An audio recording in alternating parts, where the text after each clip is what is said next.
சிவாய நம திருச்சிற்றம்பலம். நமது சிவ சிவ அன்பே வணக்கம். இன்றைய சிறப்பு நாங்கள் வந்திருக்கோம். பிருந்தா ஸ்ரீகார் அவர்கள் போன்ற ஒரு டாபிக் சொல்லி ஸ்டார்ட் பண்ணுறோம். இனிய ஆங்கில புத்தக குழந்தைகளை தெரிவிக்கிறேன். வணக்கம் வணக்கம். எல்லோருக்கும் இனிய ஆங்கில புத்தாண்டு நல்வாழ்த்துக்கள். இந்த நிகழ்ச்சி மென்மேலும் இந்த வருஷம் இன்னும் சிறப்பா நடக்கிறதுக்கு என்னுடைய வாழ்த்துக்கள். எல்லோருக்கும் ஆங்கில புத்தாண்டு நல்வாழ்த்துக்கள். இன்றைய தலைப்பு இன்று புதிதாய் பிறந்தோம் அப்படின்னு தலைப்பு கொடுத்துருக்காங்க. இன்னைக்கு புது வருடம்னால இந்த தலைப்பு இன்று புதிதாய் பிறந்தோம்னு ஒரு தலைப்பை நம்ம தேர்ந்தெடுத்துருக்கோம்.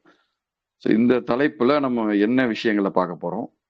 புதிதாய் பிறக்கிறதுனா என்ன? இன்று புதிதாய் பிறந்தோம் அப்படின்னா, அப்ப நம்ம இதுக்கு முன்னாடி புதுசா பிறக்கலையா? இன்னைக்குதான் புதுசா பிறக்க முடியுமா? இல்ல புதுசா பிறக்கிறதுனா என்ன, பிறப்பதுனா என்ன அப்படின்றதுதான் ஒரு கேள்வியோட நம்ம இந்த செஷனை ஸ்டார்ட் பண்றோம். பொதுவுல நம்ம பிறப்பு என்பதே ஒரு ஒரு புதுமைதான், ஒரு சாதாரண சொல்ல வடையில நம்ம சொல்லும் போது. பட் இருந்தாலும் நம்மளுடைய பிறப்புன்றது ஒரு புதிதான பிறப்பா அப்படின்ற ஒரு கேள்வியை நம்ம கேட்கலாம். ஒன்றும் தவறான கேள்வியில ஒரு யதார்த்தமான கேள்விதான். நம்மளுடைய பிறப்புன்றது எப்படி, அந்த பிறப்பின் பின்புலம் என்ன, அந்த பிறப்பின் அந்த அந்த நிகழ்வு, அந்த பிறப்புக்கு அப்பாற்பட்ட நிகழ்வு என்னன்றத கேட்டா நம்மளுடைய இந்திய பாரம்பரியம் இதை பத்தி நிறைய விஷயங்கள் சொல்லுது. பொதுவா நம்ம பிறப்புக்கு பின்ன கர்மா அப்படின்ற ஒரு விஷயம் இருக்கிறத நம்ம இந்திய பின்புலம் நிறைய பேசியிருக்கு. அதை பத்தி இந்திய ஆன்மீகம் சரி, இந்திய சித்தர் மரபு, எல்லாருமே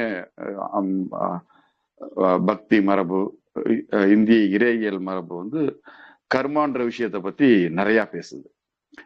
அதாவது நம்ம பிறப்பிற்கான ஒரு ஊக்கமா, ஒரு பின்புலமா, ஒரு உந்துதலா கர்மா இருப்பதா நம்மளுடைய இந்திய ஆன்மீக ஆய்வியல் சொல்லுது. ஸோ அப்படின்றப்போ அந்த கர்மான்றது என்ன அப்படின்னு பார்த்தா, நமக்கு அதற்கு முன்னாடியான ஒரு வாழ்வியல் பதிவுகள், அதை தான் பொதுவா நம்ம ஒரு அறிவியல் பூர்வமா சொல்றதுன்னா ஒரு கர்மான்றது. அதாவது இப்ப இந்த பிறப்பா, இந்த ஒரு உடலாய் நம்ம இந்த பூமியில வர்றதுக்கு முன்னாடியும் நம்மளுடைய உயிர்த்தன்மை, நம்மளுடைய இயல்புத்தன்மை, நாம் என்ற அந்த தன்மை வெவ்வேறு வடிவமா, வெவ்வேறு உடலா, வெவ்வேறு இதுவா இருந்திருக்கு. அதனுடைய வாழ்தல், அதனுடைய பழைய பதிவுகளினுடைய தொடர்ச்சி, அது தொடர்ந்து வருவதுதான் அந்த கர்மா. அந்த பதிவுகளை தான் நம்ம கர்மான்னு சொல்றோம். ஸோ அந்த வகையில பார்த்தா நம்ம புதிதாய் பிறந்தோம்னா அப்படி ஒரு கேள்வி கேட்டா ஒரு வகையில நம்ம இல்லைன்னு தான் சொல்றோம். ஏன்னா நம்ம ஒரு ஒரு ஏற்கனவே ஆன பழைய பதிவுகளோடு வருகிறோம். இது அறிவியல் பூர்வமா இதை நிரூபிக்கிறதுக்கு நம்ம அது ஒரு தனி தளம். பட் கருத்தியல் உளவியல் பூர்வமா இதை நிரூபிக்கலாம். ஏன்னா நமக்கு நடக்கிற வாழ்வின் நிகழ்வுக்கு பின்னாடி என்ன இருக்குதுன்றதை நம்மளால அறிந்து கொள்ள முடியல. ரொம்ப நேரடியா ஒரு ஆராய்ச்சியின் பூர்வமா நம்ம ஏன் இப்படி நடக்குது, எதுக்கு இப்படி நடக்குது, நம்ம வாழ்வு மட்டும் ஏன் இப்படி இருக்கு, ஏன் ஒருத்தருக்கும் ஒரு ஒரு வாழ்வியலும் வித்தியாசப்படுது அப்படின்றதுக்கான கேள்விக்கு பின்னாடி போகும்போது நம்ம இந்த விஷயங்கள் சொல்லும் போது இது ரெண்டையும் மேட்ச் பண்ணும்போது அதுக்குள்ள ஒரு அண்டர்லைன்ல ஒரு அறிவியல் தன்மை போறதை நம்ம உணர முடியுது. பட் அதுக்கான அறிவியல் ஆராய்ச்சிகள்லாம் ஒன்றும் பெருசா அதை நெருங்கி போல.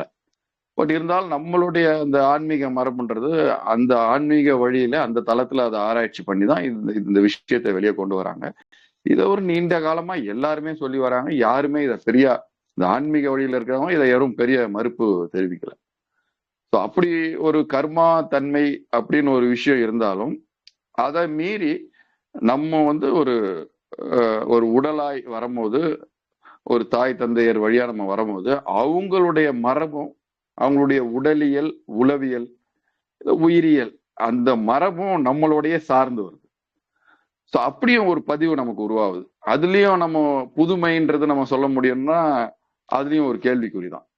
ஏன்னா நம்ம அந்த தாய் தந்திரனுடைய மரபு, எல்லா மரபும் உடலா இருந்தாலும் சரி, மனம், உயிர், அந்த மரபு நம்ம அதுவும் நம்ம மேல படியுது. அதற்கு பின்புலமா இருக்கிற அந்த கர்மாவும் நம்மளுடைய அந்த உயிர் தன்மையோட சேர்ந்து இருக்கு. சோ அந்த வகையில பார்க்கும்போது நம்ம பிறப்பே புதிதா அப்படின்றது ஒரு கேள்வி இருக்கு. அப்படி அப்படி அப்படி ஒண்ணு இல்ல. அது ஒரு கேள்விக்குறியாதான் இருக்கு. அதுக்கான சரியான பதில் ஆமா, நம்மளுடைய பிறப்பு என்பது வெகு புதுமையானது, புதிதானது, ஃப்ரெஷ் ஆனது அப்படின்னு சொல்றதுக்கான ஒரு இது உரிமையா அதை ரொம்ப இதுவா சொல்றதுக்கான ஒரு இது இல்லை. நம்மளுடைய ஆன்மீக மரபுல பார்க்கும் போதும் இல்ல அறிவியல் பூர்வமா பார்க்கும் போதும் அந்த தாய் தந்தையர் வழி பார்க்கும் போதும் அந்த அறிவியல் பூர்வமா வரும்போதும் அவங்களுடைய டிஎன்ஏ வழியா நம்மளுடைய பிறப்பு இருக்கும் போதும் நம்மளுடைய பிறப்பு என்பது வெகு புதுமை இல்லை அப்படின்றது அப்படின்னு நம்ம உணரலாம். இப்ப நம்ம எப்படி இந்த ஒரு பிறப்பு வழியா இந்த ஒரு வாழ்தலின் இந்த உலகத்தின் நம்மளுடைய வாழ்வின் வழியா நம்ம எப்படி புதிதாய் நம்மை பிறப்பித்துக் கொள்வது அப்படின்றது ஒரு பெரிய கேள்விதான். அந்த கேள்விக்கு பதில் இருக்கா, அப்படி நம்ம கேள்வி கேட்கிறோமா, இல்ல அந்த கேள்விக்கான பதில் இருக்கா அப்படின்றதுதான் நம்ம இப்போ ஒரு சின்ன ஒரு ஆலோசனை, ஒரு சின்ன உரையாடலா நம்ம கொண்டு போறோம். ஏன்னா நம்ம ஒரு நம்மளுடைய மரபின் வழியா நம்மளுடைய படிப்பினை வழியா நம்ம உணர்றோம். நம்மளுடைய பிறப்பு என்பதுக்குள்ள பின்னாடி நிறைய விஷயங்கள் ஃபேக்டர்ஸ் இருக்கு, பதிவுகள் இருக்கு, முன்பதிவுகள் இருக்கு அப்படின்னு. சோ அப்படின்றப்போ அந்த பிறப்பு ஏன் உருவாகுது அப்படின்னு நம்ம ஒரு கேள்வி கேட்கும் போது பல விஷயங்கள் ஆராய்ச்சி பண்ணி பார்த்தாலும் அந்த பிறப்பு உருவாவதே நமக்குள்ள இருந்து நம்மளை ஒரு புதிய பிறப்பாய் உருவாவதான். நம்முடைய ஒரு நீண்ட ஆன்மீக மரபு எவ்வளவோ விஷயங்களை சொன்னாலும் அதனுடைய உள்ளாட ரொம்ப ஆழமா சொல்ற விஷயம் நம்மை நாம் புதிதாய் பிறப்பித்துக் கொள்வதுதான். அது நம்ம ஒரு வார்த்தையா சொல்லும் போது ரொம்ப ஒரு சாதாரணமா இருக்கும், ஒரு எளிமையா கூட இருக்கலாம், இல்ல குழப்பம் கூட இருக்கலாம். ஆனா மொத்த வாழ்வியல் சமூகவியல் தன்மை தாண்டி ஒரு ஆழமான ஆன்மீக ஆய்வுக்குள்ள ஒரு நீண்ட ஆன்மீக படிப்பனை ஒரு தேடலுக்குள்ள போகும்போது அந்த நம்மளுடைய உயிர் பிறப்பின் மொத்த அதனுடைய காரியம், அதனுடைய காரணமே, அதற்கு பின்னாடி இருக்கிற ஒரு முழு சவாலே நம்மை நாம் புதிதாய் பிறப்பித்துக் கொள்வதுதான். அப்படி ஒரு கேள்வி நம்ம கேட்கிறோமா, இல்ல அப்படி ஒரு சவாலை நம்ம சந்திக்கிறோமா, இல்ல அதற்கான முயற்சிகளை நம்ம எடுக்கிறோமான்றது ஒரு கேள்விக்குறிதான். ஆனாலும் இதை நம்ம கேட்கல, இந்த முயற்சி எடுக்கலனாலும் ஒவ்வொரு நொடியும் ஒவ்வொரு நேரமும் இது நமக்குள்ள நடந்துகிட்டே தான் இருக்கு. நமக்குள்ள நம்ம அறிந்தோ அறியாமலோ நம்ம கவனிக்காமல் இருந்தாலும் நமக்கு நாமே ஒரு புதிதாய் பிறத்தலுடைய ஒரு முனைப்பு நம்ம அறியாம நடந்துகிட்டே இருக்கு. அதன் தொடர்ச்சியா போய் ஆராய்ச்சி பண்றதும் இந்த ஆன்மீக நீண்ட ஒரு ஆன்மீக ஒரு ஆய்வு, அதனுடைய விடைகள், அது வெளிவர்றதெல்லாம். சோ அப்படி பாக்குறப்ப நம்ம ஒரு சாதாரண தன்மையில நம்ம சொல்றதுன்னா, அதாவது நம்ம ஒரு புதுமை தன்மையோட இருக்கமா, ஒரு ஒரு ஒரு ஃப்ரெஷ்ஷா, ஒரு புதுசா, ஒரு நியூவா இருக்கமா அப்படின்னு ஒரு கேள்விக்கு நம்ம எப்படி நம்ம அப்படி இல்லைன்றது உனக்கு தெரிஞ்சாலும் அதை எப்படி நம்ம உருவாக்குறது, எந்த வழிகளில் உருவாகுது, எப்படிலாம் நம்ம நம்மளை புதிதாய் உருவாக்கி கொள்வது அப்படின்னு ஒரு கேள்வி வரும்போது பல வழிகள் இருக்கு. நம்ம ஜெனரலா ஒரு மனித உடல், மனித வாழ்வு என்பது, ஒரு மனிதன் என்பது நம்ம உடல் தன்மை, மனத்தன்மை, அதை தீண்டி எமோஷன், உணர்வுகள், பிளஸ் அறிவுத்தன்மை, நம்ம அதையும் தாண்டி மிக ஆழமா ஒரு ஆன்மா, உயிர்த்தன்மை அப்படின்னு தான் நம்ம பொதுவில் நம்மளுடைய அந்த மரபு சொல்லுது. சோ அப்படி நம்ம சொல்லும் போது பொதுவா ஒரு உடல் ஒரு யதார்த்தமா எல்லாருக்குமே ரொம்ப ஒரு குழப்பமற்ற ஒரு, நம்ம பார்க்கும் போதே அது தெரியறது, எந்த ஒரு குழப்பமும் இல்லாம உடல் அப்படின்றத ஈஸியா நம்ம உணரலாம், கவனிக்கலாம். அந்த உடல் தன்மைய அது தன்னைத்தானே புதுப்பித்துக் கொள்ளுதா, ஒரு நொடியும் அதை தன்னைத்தானே புதுப்பிக்குதானா, அது ஆமா, அது இயல்புலயே அது அறிவியல் அழகா சொல்லுது. ஒரு நொடியும் ஒரு நிகழ்வும் நம்ம உடல் தன்னைத்தானே புதுப்பித்துக் கொண்டிருக்கிறது அப்படின்ட்டு. சோ இதை நம்ம அறிவியல் பூர்வமா உணர்றோம். வேற இந்த ஆன்மீக விஷயங்கள் அப்படி மனம் உளவியல் அப்படி போகும்போதுதான் அங்க அறிவியல் கிட்ட போக முடியாம இருக்கு. உடல் தன்மைய பாத்தீங்கன்னா நம்ம ஒரு நொடியும் நம்மள அது தன்னைத்தானே புதுப்பித்ததுனால்தான் அந்த உடல் ஒரு உயிர் தன்மையோட அந்த உடல் ஒரு உடலாய் வாழ்ந்து கொண்டிருக்கிறது. அந்த உடல் ஒரு இருப்பு தன்மையோடு இருக்குதுன்னு சொல்லலாம். ஸோ அங்கே ஒரு பிறப்பித்தல் நடக்கிறது. அது நம்மளுடைய ஒரு இன்வால்மெண்ட் இல்லைனாலும் நம்ம உடல் தன்னைத்தானே புதுப்பித்துக் கொள்கிறது. ஸோ அப்படியும் சில நேரத்துல அதையும் தாண்டி நம்ம வந்து அதற்கு அந்த உடல் இயல்பாய் இயற்கையாய் புதுப்பிக்கும் தன்மையை தாண்டி நம்மளும் ஏதாவது ஒரு முனைப்போட அந்த உடலை ஒரு ஒரு புதிதாய் பிறப்பதற்கான உருவாக்குவதற்கான முயற்சி எடுக்கிறோம்னா நிறைய இருக்கு. அதுல எவ்வளவோ விஷயங்கள் நம்மளுடைய ஒரு மரபினுடைய ஒரு யோகா தன்மை, ஒரு மூச்சு பயிற்சி, இல்ல உடல் பயிற்சி, இப்படி எதை சொன்னாலும் இதற்கான முக்கியமான காரியம் என்னன்னா உடல் தன்னை முழுதாய் புதுப்பித்துக் கொள்வதற்கான முழுதாய் புதுப்பித்துக் கொள்வதற்கான ஒரு பெரிய காரணி தான்.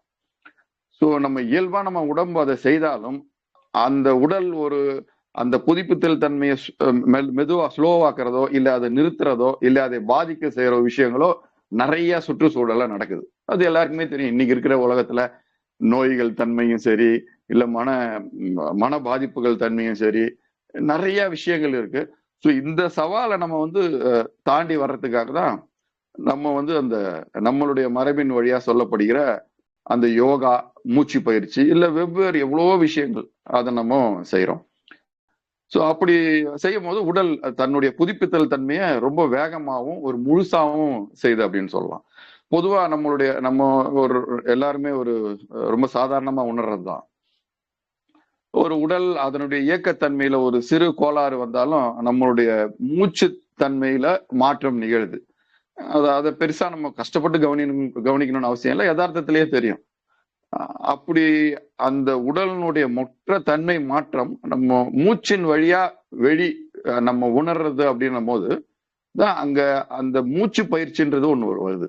அதாவது அந்த மூச்சு தன்மை மாறுற மூச்சு தன்மைய நம்ம ஒரு சீர்படுத்தும் போது, ஒரு சரிப்படுத்தும் போது அதனுடைய பாதிப்பு நம்ம உடலுக்குள்ள போது அந்த பாதிப்புன்றது உடலை சீர்படுத்துது. அதாவது நம்ம வந்து மூச்சை சீரான ஒரு தன்மையாக மாற்றும் போது, ஒரு மூச்சை ஒரு முறையான ஒரு செயல்பாட்டுக்கு இயல்பு தன்மைகளை கொண்டு வரும்போது நம்மளுடைய உடல் தன்மையில இருக்கும் சிக்கலும் மாற்றங்களும் வெவ்வேறு ஒரு பிரச்சனைகளும் ஒரு சீரான தன்மைக்குள்ள வருது. இதுதான் நம்மளுடைய ஒரு நீண்ட மரபினுடைய ஒரு மூச்சு பயிற்சி. அதே போல யோகாவும் சரி, அதுவும் அதே தான். அந்த ஜென்ரலா நம்ம யோகா, அதனாலதான் நம்மளுடைய யோகா செயல்பாடுகள் பாத்தீங்கன்னா ரொம்ப மெதுவாகவும் ஒரு நிதானமாகவும் செய்யறதா இருக்கும். ஒரு எக்ஸசைஸ் மாதிரி, ஒரு ஜிம்னாஸ்டிக் மாதிரி ஒரு வேகத்தன்மை இருக்காது. அப்படி செய்யும் போது அந்த உடலினுடைய புதுப்பித்தல், அந்த உடல் புதிதாய் தன்னை மாற்றிக்கொள்வது ரொம்ப அழகா நிகழுது. அந்த உடல் தன்மையில நம்ம செய்கிற யோகா பயிற்சிகள் இல்ல அது சார்ந்த எத்தனையோ வெவ்வேறு விதமான பயிற்சிகள் நம்ம செய்யும் போது அந்த புதுப்பித்தல் தன்மை வெகு அழகா, வெகு இயல்பா நிகழுது. அந்த யோகா செய்யும் போது அந்த மூச்சை கூட நம்ம இயல்பாவும் அழகாவும் நிகழ்றத பார்க்க முடியும். ஸோ அது ஒரு பெரிய நமக்கு ஒரு குடிப்பினையா ஒரு பெரிய விஷயமா நம்ம கையில இருக்கிறதுன்றது நம்ம உடல் தன்மையை எப்போதும் ஒரு புதுமை தன்மையோட புதுப்பித்தலோட வச்சுக்கிறதுக்கான ஒரு நமக்கு நம்மளுடைய பெரிய ஆன்மீக ஆய்வினுடைய ஆன்மீக வழியில நமக்கு கொடுத்த ஒரு அழகான விஷயம் என்பது மூச்சு பயிற்சி, யோகா தன்மை. ஸோ இந்த விஷயங்களை நம்ம செய்வதன் மூலம் நம்மளுடைய உடலினுடைய புதுப்பித்தல் தன்மையை, உடல் அழகாய் தன்னைத்தானே ஒரு புதுமையோட உருவாக்கும் தன்மையை அது நிகழ்ந்து கொண்டிருக்குது. ஸோ அந்த வகையில இது ஒரு அறிவியல் பூர்வமான, இதுக்கு நம்ம எதுவும் அறிவியல் பூர்வமான குழப்பங்கள் எதுவுமே இல்லை. இது அறிவியல் இதை அழகா ஏற்றுக்கொள்ளுது. ஒரு மூச்சு பயிற்சியும் ஒரு யோகாவும் செய்யறவங்க அவங்களுடைய உடல் எவ்வளோ ஒரு சீரோட, ஒரு நீண்ட ஆயுளோட, ரொம்ப உறுதியோட இருக்குன்றத எவ்வளவோ நம்ம கண் முன்னாடியே பாக்குறோம். அதை நம்ம அதுக்கு எந்த ஒரு அறிவியல் தன்மை கூட தேவையில்லை. ஸோ அப்படி ஒரு விஷயம் நம்ம உடல்ல இருக்கு. ஸோ அந்த உடல் தாண்டி நம்மை நாமே புதுப்பித்து பிறப்பித்துக் கொள்வதற்கான தன்மைகள் அந்த தளத்துல என்ன இருக்குன்னா, நாம் என்பது வெறும் உடல் மட்டும் இல்ல, ஒரு மனம், உணர்வு, அதை தாண்டி ஒரு உயிர்த்தன்மை அப்படின்னு போறோம். ஸோ அடுத்த விஷயம் வரும்போது பாத்தீங்கன்னா மனம்ன்றது ஒண்ணு வருது. இதுவும் ஒரு ரொம்ப சிக்கலான ஏரியா. உடல் விஷயம் ஒன்றும் ஆக்சுவலா பெரிய சிக்கல் இல்லை. அது ஒரு எளிய பயிற்சிகள், ஒரு குறைந்த நேரங்கள்ல ஒரு குறைந்த ஒரு ஒரு ஒரு சாதாரண ஒழுக்கத்தோட ஒரு உடற்பயிற்சிகள் செய்யும் போது அந்த உடல் தன்னை வெகு அழகா புதுப்பித்துக் கொள்ளும். அது முழுசா தனக்கு அதுக்கு அந்த உடல் கையளிக்கும். இந்த மாதிரி ஒரு பயிற்சிகளுக்கு நம்ம செய்யும் போது உடல் தன்னை அழகா அந்த அந்த பயிற்சிகளுக்கு கையளிக்கும். ஆனா மனம்ன்றது பாத்தீங்கன்னா அப்படி இல்லை. நம்ம வாழ்வியலினுடைய மொத்த சிக்கலும், ஈவன் உடல் சிக்கலும் பாத்தீங்கன்னா மனதின் பின்புலத்துலதான் உருவாகுது. ஈவன் நம்ம கர்மான்னு பேசும்போது கூட கர்மாவனுடைய அந்த அந்த வேர், அந்த விதை, அதனுடைய அந்த அந்த விதை மரமாய் செடியாய் காயாய் எங்க அந்த செயல்பாடு நடக்குதுன்னா முழுசா நம்ம மனம் வழியா தான் நடக்குது. நம்ம எண்ணங்கள் வழியா தான் அதனுடைய பதிவுகள், அந்த பதிவுகள் ஒரு ஒரு இயக்கமா மாறும் போது ஒரு செயலாவோ ஒரு ஜென்ரலா ஒரு ரெக்கார்ட் பிளேயர் ஆன் பண்ற மாதிரி தான் ஒரு டிவியவோ ஒரு ஆடியோவையோ ஆன் பண்ணும்போது அந்த ஒலி வருது. ஆல்ரெடி அந்த பதிவுல இருக்கிற ஒலி எப்படி வெளியே வருதோ அப்படி நம்ம கர்மால இருக்கிற விஷயங்கள் நம்மளுடைய எண்ணங்கள் வழியா தான் தன்னுடைய செயல்பாட்டுக்குள்ள வருது. ஸோ நம்ம நிறைய பேருக்கு அந்த அந்த எண்ணங்கள் எங்க இருந்து வருதுன்றது அறிவியல் பூர்வமான ஒரு விளக்கம் இல்லைனாலும் இந்த கர்மான்றது ரொம்ப அழகா அதை புரிஞ்சுக்கிறதுக்கான ஒரு அழகான ஒரு ஃபேக்டரா இருக்கு. அந்த பதிவுகள்ல இருந்து அது நம்ம எண்ணங்கள் வழியா அந்த எண்ண சிந்தனை, நம்ம எண்ணுகிற தன்மை, அந்த தன்மை வழியா அது தன்னை செயல்படுத்தி கொள்கிறது, ஒரு செயல்முறைக்கு வருது. ஸோ அப்போ அந்த செயல்முறை அப்படி நடக்கும்போது அந்த எண்ணங்கள் நம்ம நிகழும் போது, நம்ம எண்ணங்களா நினைக்கும் போது, சிந்திக்கும் போது அங்க ஏற்படுற சிக்கல்கள், அங்க ஏற்படுற அந்த அலைவரிசை மாற்றங்கள், அங்க ஏற்படுற ஒரு குழப்பங்கள், எண்ணங்கள்ல அதனுடைய ஒரு பாதிப்புகளினுடைய ஒரு பெரும் ஒரு அந்த அந்த செயலினுடைய அந்த எண்ணத்தினுடைய ஒரு பெரும் பாதிப்புகள் தான் இந்த ஒட்டுமொத்த உலகத்தையே கட்டமைக்குது. இந்த உலகத்தினுடைய எல்லா சமூகமா இருந்தாலும் சரி, இல்ல அரசியலா இருந்தாலும் சரி, ஆராய்ச்சியா இருந்தாலும் சரி, அறிவியலா இருந்தாலும் சரி, எந்த விஷயத்தையும் இந்த ஒட்டுமொத்த பிரபஞ்சத்தின் எல்லா விஷயங்களையும் கட்டமைக்கிற ஒரு முக்கியமான ஒரு மனித சமூகத்தின் ஒரு முக்கியமான கருவி என்னன்னு கேட்டீங்கன்னா எண்ணம் தான். ஸோ அந்த கருவிக்குள்ள நம்ம சிக்கல் வரும்போது அந்த தனி மனிதனை பொறுத்த வரைக்கும் அது நம்ம சமூகமும் உலகம் அப்படி கூட போவாங்க. நம்மளுடைய எண்ணங்கள், அந்த எண்ணங்கள்ல அந்த சீரற்ற தன்மை, ஒரு பயமோ ஒரு கவலையோ ஒரு சோகமோ வேற எந்த மாதிரியான ஒரு அந்த சிக்கல் வரும்போது அந்த சிக்கல் நம்மளுடைய அந்த புதுப்பித்தல் தன்மையிலிருந்து அங்க அந்த புதுப்பித்தல் தன்மையிலிருந்து ரொம்ப விலகுது. தன்னை அங்க ஒரு முக்கியமான புதுப்பித்தல் தன்மை நிகழாம அந்த இடத்துல இருந்து அது விலகுது.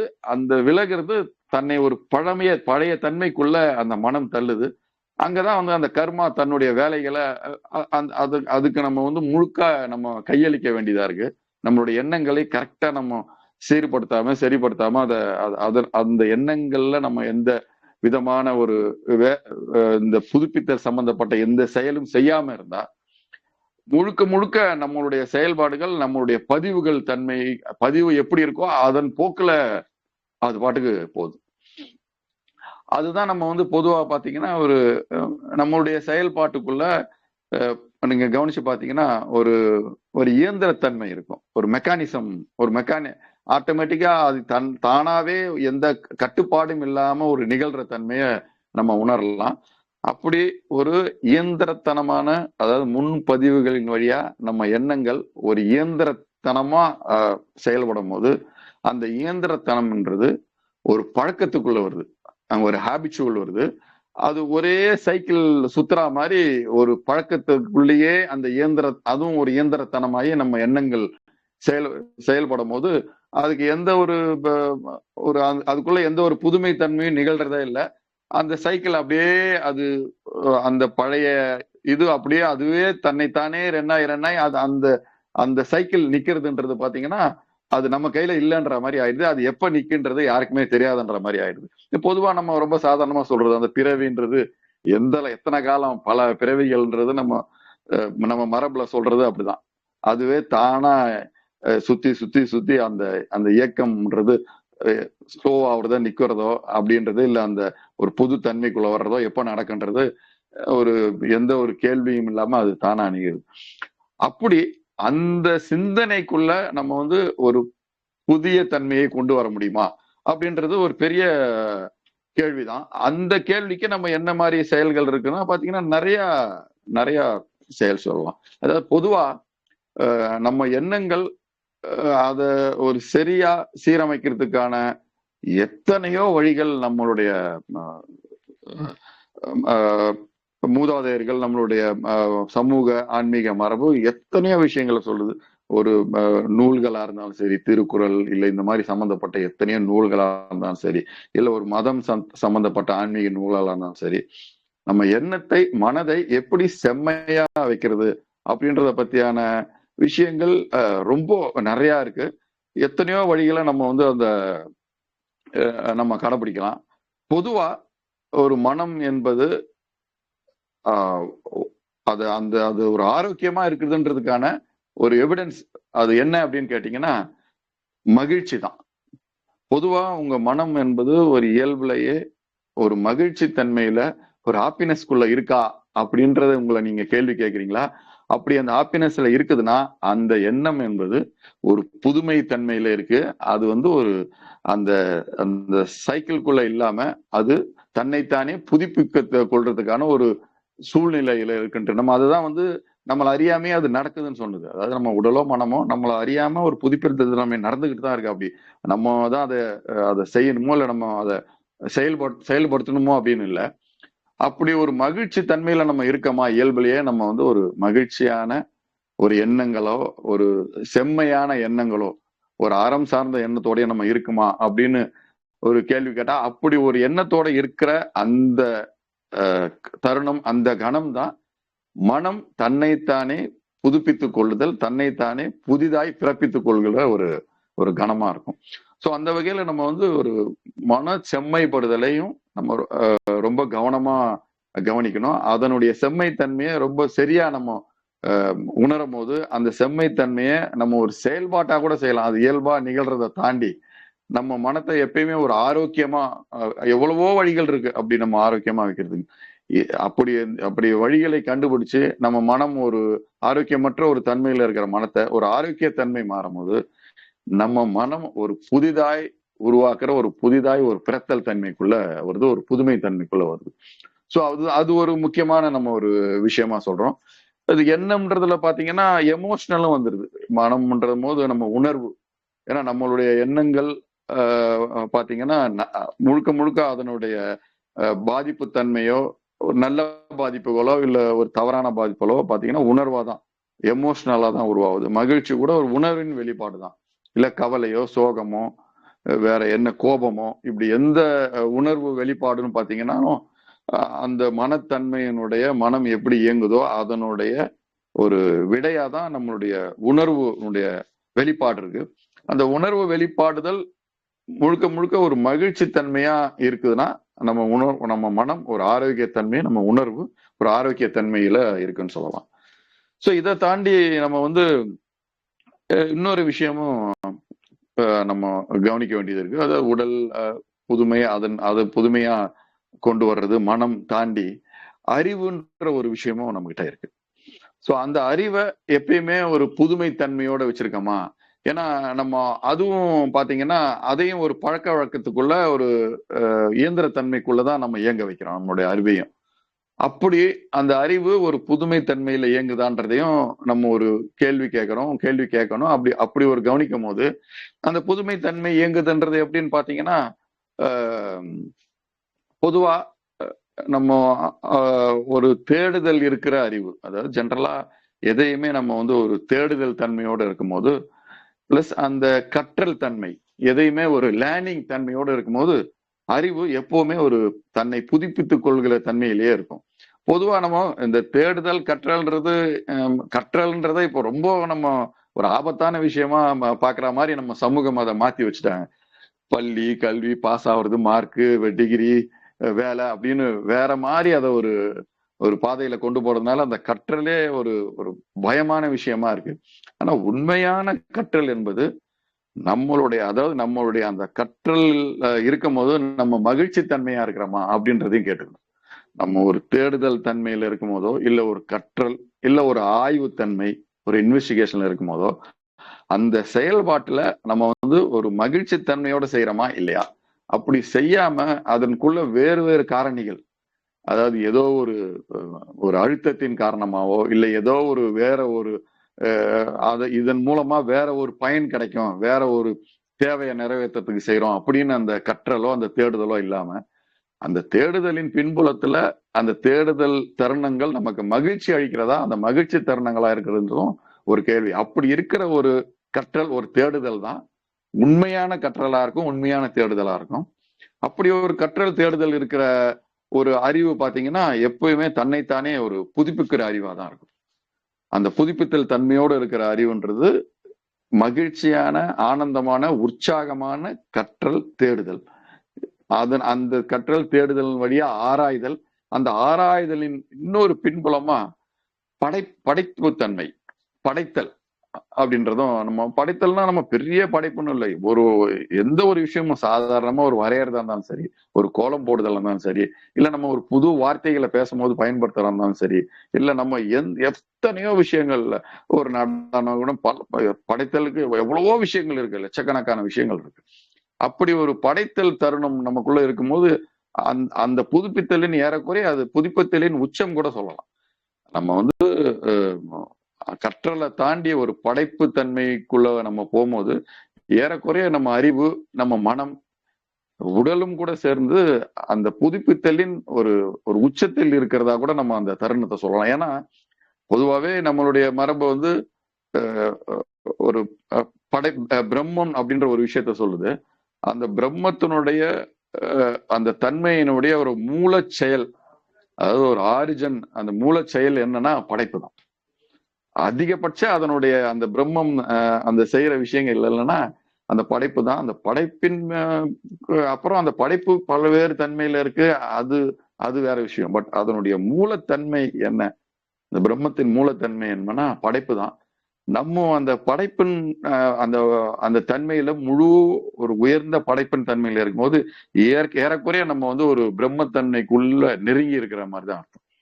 அது ஒரு பெரிய முக்கியமான விஷயம். நம்மளை எப்பயுமே ஒரு படைப்புத்தன்மையோட வைத்துக் கொள்வதுன்றது ஒரு உயர்ந்த விஷயம். அதற்கான முயற்சிகள், அதற்கான செயல்பாட்டுக்குள்ள ஒரு ஒரு இனிமையான, மகிழ்ச்சியான, ஒரு சந்தோஷமான ஒரு படைப்பு தன்மைக்குள்ள ஏறக்குறைய அந்த அந்த அந்த மகிழ்ச்சி இருந்தாதான் படைப்பே வரும்.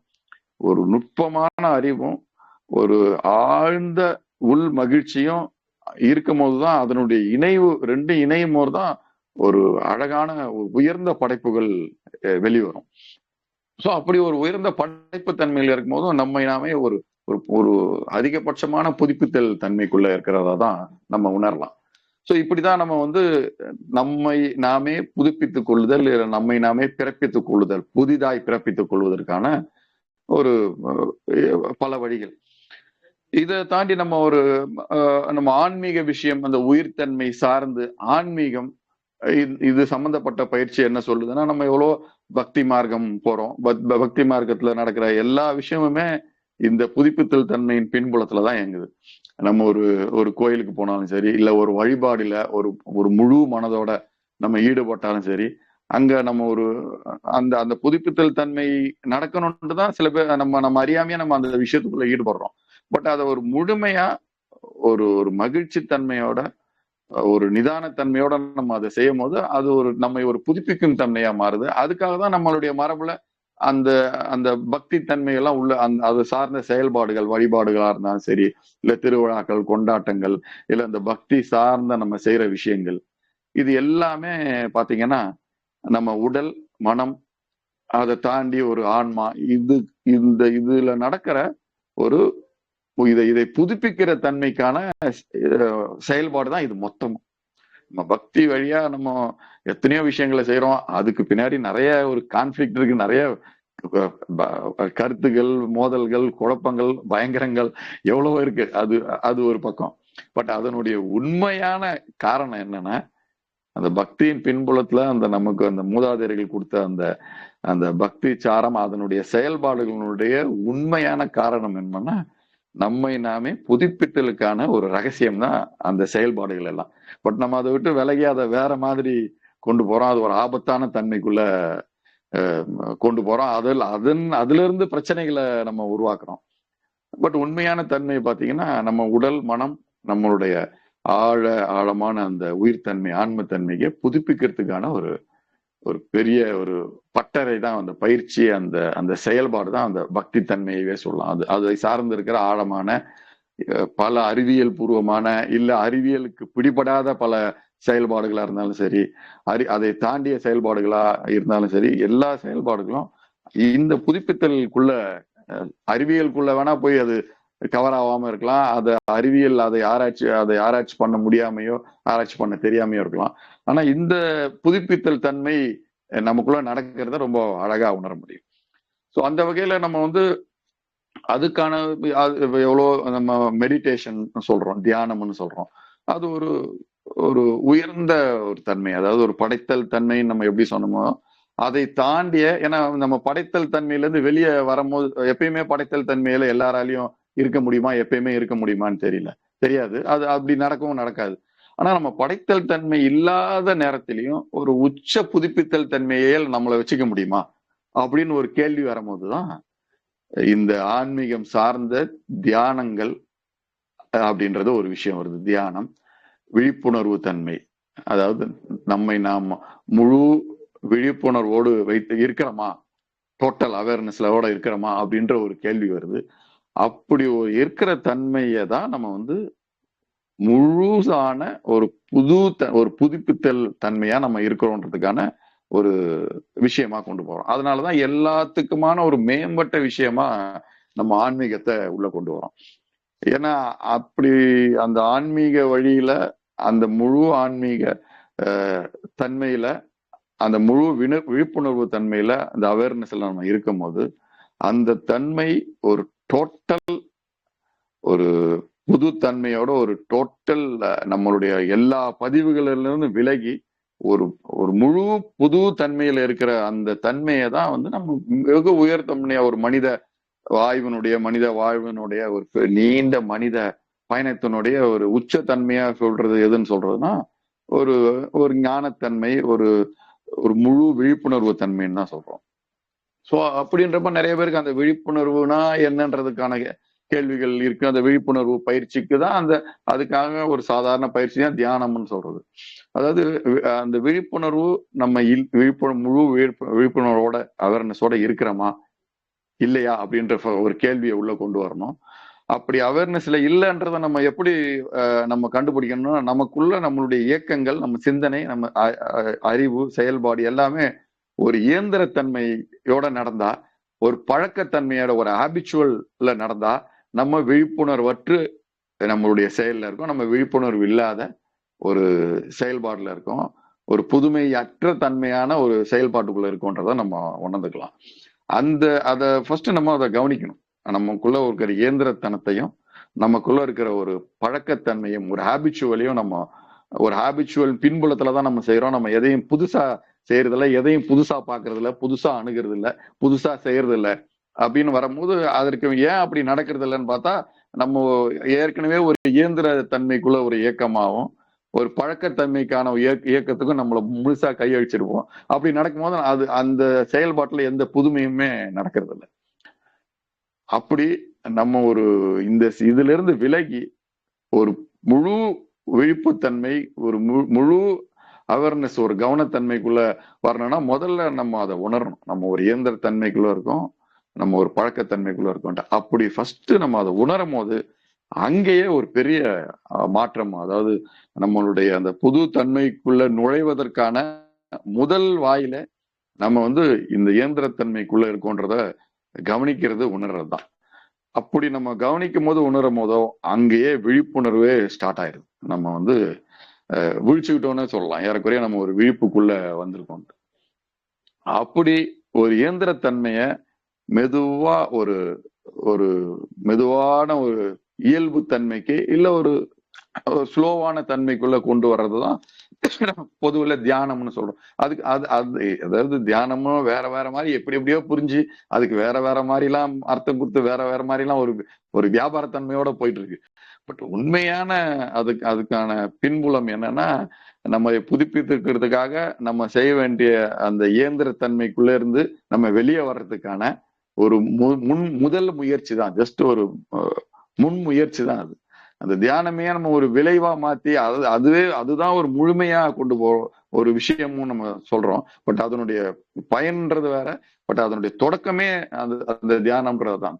நம்மளை நாமே அந்த இயந்திரத்தன்மைக்குள்ள இருந்து அந்த இயந்திரத்தனத்தை மெதுவா ஒரு ஸ்லோவாக்கி அதை கவனித்து அந்த தன்மைன்றது அந்த தன்மை தான் நம்ம கிட்ட இருக்கிற அந்த மைனஸ் அப்படின்றத உணர்ந்து அந்த தன்மைக்குள்ள ஒரு தியானத்தன்மையை உள்நுழைச்சு அந்த தியானத்தன்மைன்றது தான் நம்மளை மெதுவாக்கி கொள்ளுதல். ஒரு ஸ்லோவா எதையுமே ஒரு கவனித்தல் தன்மை நிகழும் போது நம்முடைய செயல்பாடுகள் இயல்பிலேயே ஒரு இயந்திரத்தனத்துல இருந்து அப்படியே ஸ்லோவா வரும்போது அங்க சரி சமமான எந்த அளவுக்கு ஸ்லோ ஆகுதோ அந்த சரி சமத்தோட நம்மளுடைய கவனித்தல் தன்மை அதிகமாகும். அப்படி நம்மளுடைய கவனித்தல் தன்மை மெல்ல மெல்லமா கூர்மையாகி மெல்ல மெல்லமா அது உயர்ந்து ஒரு முழு விழிப்புணர்வு கவனித்தல் தன்மைக்குள்ள வரும்போதுதான் நம்மளுடைய ஒரு முழுமையான ஒரு புதிதாய் பிறப்பதற்கான ஒரு பெருந்தருணம் நிகழுது.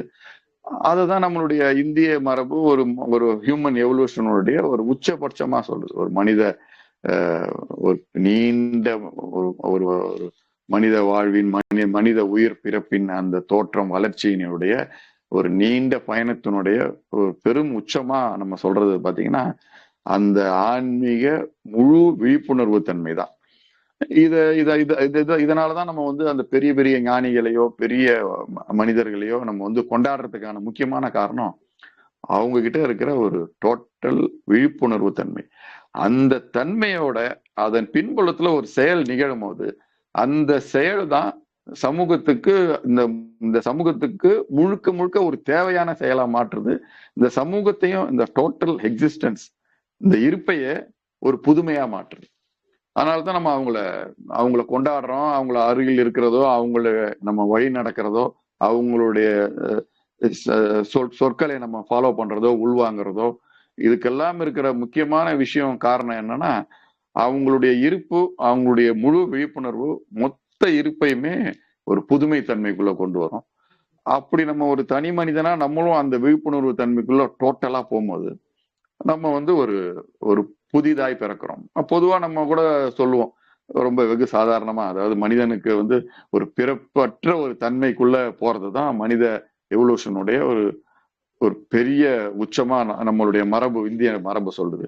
அதுக்கு காரணமே இதுதான். அது வேற ஒண்ணு. அதுதான் நம்மை புதிதாய் பிறப்பித்துக் கொள்ளுது. ஒரு பிறப்பற்ற ஒரு முழு விழிப்புணர்வு தன்மைக்குள்ள போகும்போது நம்முடைய செயல்கள் ஒரு புதுமை தன்மைக்குள்ள ஒரு பழக்க இயந்திர தன்மைக்குள்ள இல்லாம ஒரு முழு புதுமை தன்மைக்குள்ள போகும்போது அப்படி நாமே நமக்குள் இருந்து ஒரு பிறப்பித்தல் தன்மையை உருவாக்கும் போது அந்த விழிப்புணர்வின் வழியா உருவாக்கும் போது நம்மளுடைய மொத்த சுற்றுச்சூழலும் ஒரு புதுமைக்குள்ள வருது. அதுதான் ஒரு உயர்ந்த தன்மை. அந்த ஒரு இருப்பு தான் நம்மளுடைய இருப்பா இருந்தாலும் சரி, டோட்டல் எக்ஸிஸ்டன்ஸ் இருப்பா இருந்தாலும் சரி, ஒரு முழுமையான உச்சபட்ச ஒரு இருப்பா நம்ம சொல்றோம். ஸோ இதுதான் நம்ம இன்னைக்கு தலைப்புல இன்று புதிதாய் பிறந்தோம் அப்படின்னு ஒரு வார்த்தையை நம்ம சொன்னாலும் இதன் பின்புலத்துல நம்மை நாமே ஒரு நொடியும் ஒரு நேரத்திலையும் ஒரு சூழ்நிலையிலையும் நம்மை நாமே புதிதாய் பிறப்பித்துக் கொள்வதன் மூலம் இப்படி உடல் மனம் உயிர்த்தன்மை இதுல நமக்கு கொடுக்கப்பட்ட எத்தனையோ அறிவுரைகள் பயிற்சிகள் பழிமுறைகள் இதன் மூலமா நம்மை நாமே ஒரு முழு புதுப்பித்தல் தன்மையில எப்போதுமே இருக்கும் போதுதான் அந்த மனித எவல்யூஷனுடைய ஒரு உயர் தன்மைக்குள்ள போறோம். அந்த தன்மைக்கான முயற்சிகளை எல்லாரும் எடுக்கணும். இந்த புத்தாண்டுல இதை எல்லாரும் உள்வாங்கி தன்னைத்தானே புதுப்பித்துக் கொள்வதற்கான முயற்சிக்குள்ள போகணும். அப்படி நடக்கும்போது அது நம்மையும் நம்மை சுற்றி இருக்கிற டோட்டல் இருப்பையும் அது மாற்றும் பாதிக்கும். அது ஒரு எல்லாருக்குமான ஒரு சூழ்நிலைக்குமான ஒரு மகிழ்ச்சி தன்மையா ஒரு ஹாப்பினஸா இருக்கும். இதுதான் நம்ம இன்று புதிதாய் பிறந்தோம் அப்படின்ற தலைப்புல நம்ம இந்த ஜனவரி 1ஆம் தேதி எல்லாருக்கும் சொல்ல விரும்புவது, இது சம்பந்தமா ஏதாவது கேள்வியோ உரையாடலோ இருந்தா யாரா இருந்தாலும் கேட்கலாம், பேசலாம். மிக்க நன்றிகள் ஐயா. நன்றி. எப்பயும் போல ரொம்ப சூப்பரா கிளாஸ் எடுத்துட்டீங்க. ரொம்ப சந்தோஷம். அருமையா இருக்கும் கூட. இந்த புத்தாண்டுல வந்துட்டு உங்களுடைய அந்த பாசிட்டிவ் வேர்ட்ஸை வந்து கேட்கறதுக்கு ரொம்ப நல்லா இருந்ததுங்க ஐயா. ஸோ லைக் சந்தோஷம். எண்ணங்கள் பற்றி பேசுனீங்க, மெடிடேஷன் எப்படி பண்ணணும் அதெல்லாம் சொன்னீங்க. ஸோ மெடிடேஷன் பேசிக் ஸ்டேஜ் எல்லாம் பேசுனீங்க. ரொம்ப நல்லா இருந்ததுங்க ஐயா கேட்கறதுக்கு. கண்டிப்பா அந்த கண்டிப்பா எண்ணங்களை வந்து புதுப்பிக்கிறதுக்கு நாங்க வந்து இன்னைக்கு ஒரு எஃபோர்ட் போடலான் இருக்கேன். ஸோ இதை கேட்டுட்டு கண்டிப்பா. தேங்க்யூ ஸோ மச் ஐயா. ஸோ ரொம்ப நன்றி அருமையா நன்றி. இருந்தது, கேட்க ரொம்ப சந்தோஷம் நல்லா இருந்தது. சந்தோஷம். டவுட்ஸ் ஏதாவது இருந்தா கேட்கலாங்க ஐயா. கேட்கலாங்க ஐயா. கண்ணகி அம்மா, டவுட் இருந்தா கேட்கலாங்கம்மா.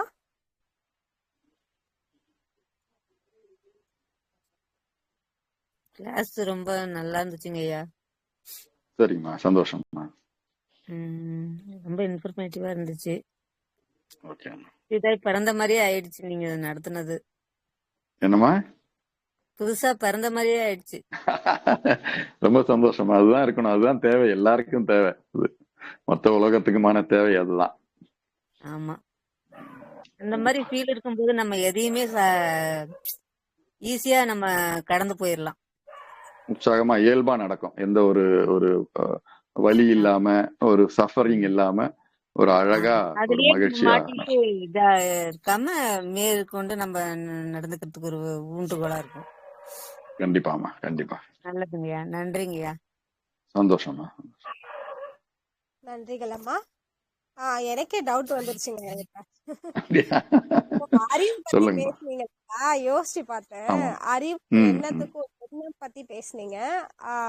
அறிவு செயல்படுமா இல்ல எண்ணம் அதிகமா செயல்படுமான்னு ஒரு டவுட் வந்துருச்சுங்க ஐயா.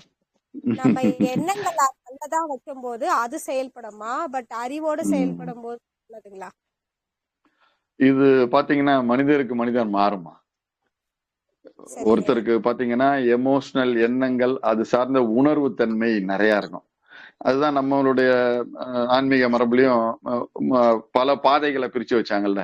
மார்க்கங்கள், பக்தி மார்க்கம், ஞான மார்க்கம், சேவை மார்க்கம், அதாவது கர்ம மார்க்கம், யோக மார்க்கம். இது பிரிச்சதே பாத்தீங்கன்னா பலதரப்பட்ட மனிதர்கள் இருக்காங்கன்றதுக்காக தான். ஒரு சில பேர் எமோஷனல் தன்மையின் அடிப்படையிலேயே தன்னுடைய வாழ்க்கையை நகர்த்துவாங்க. அவங்களுக்கு பாத்தீங்கன்னா முழுக்க அவங்களை அறியாமே இயல்புலயே ஒரு பக்தி பயணத்துக்குள்ளதான் இருப்பாங்க.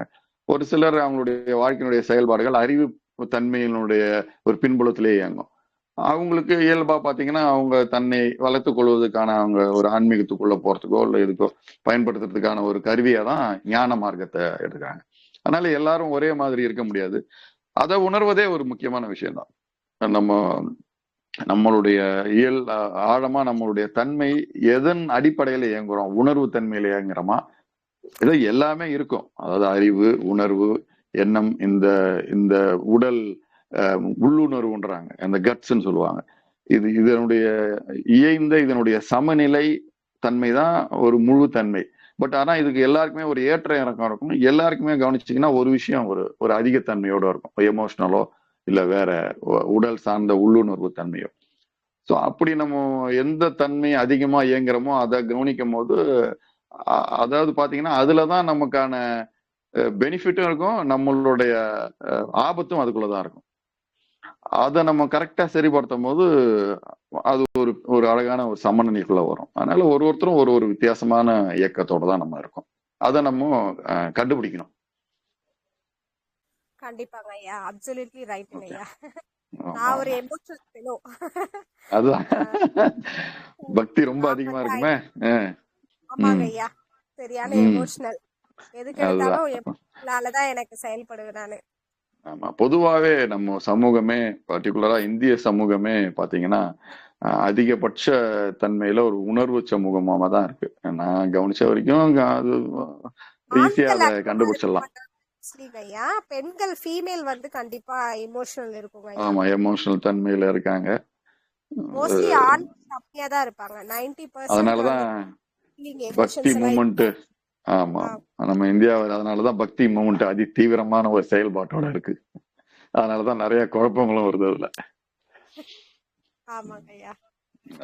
ஸோ நல்ல ஒரு ஆன்சருங்க ஐயா. பெர்ஃபெக்ட் ஆன்சர் கொடுத்துருக்கீங்க. தேங்க்யூ ஸோ மச் ஐயா. தேங்க்யூமா. தேங்க்யூ. ஓகே, சௌந்தர்யா அம்மா கொஸ்டின்ஸ் இருந்தா கேட்கலாங்கம்மா. கருத்துக்கள் இருந்தாலும் சொல்லலாம். மாசிலாமணி ஐயா பேசுங்க ஐயா. ஐயா இருக்கீங்களா?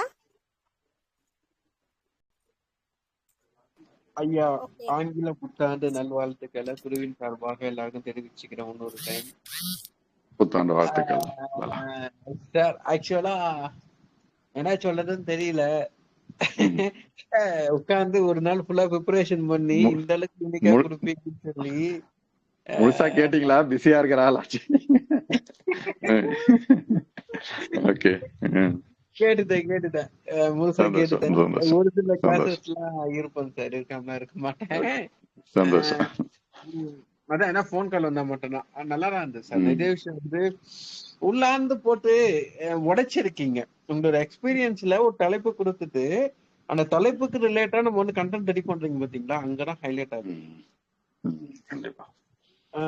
அதுக்காக உட்காந்து ப்ரிப்பரேஷன் பண்ணி நம்ம எப்படி செய்யலாம், என்ன பண்ணலாம், என்ன செய்யறதுன்னு சொல்லி உட்காந்து டிஸ்கஷன் பண்ணி ரூம் போட்டு யோசிக்கிற அளவுக்கு உட்காந்து யோசிச்சு ஒரு கண்டென்ட் ரெடி பண்றீங்கல்ல. இல்ல சார், சிரிக்க வேண்டிய விஷயம் கிடையாது, சிந்திக்க வேண்டிய விஷயம். கண்டிப்பா அது எல்லாருக்கும் ஒரு பயனா இருக்கணும். ஆமா, இப்போ நம்ம எதனால இந்த விஷயத்த நம்ம சொல்றோம் அப்படின்னா, வாழ்க்கையில எவ்வளவு விஷயங்கள் நடக்குது சார். பட் புதிதாய் பிறக்கிறோம் அப்படின்றத வந்து ஒரு டைம் தான் பிறக்கும் போறோம்.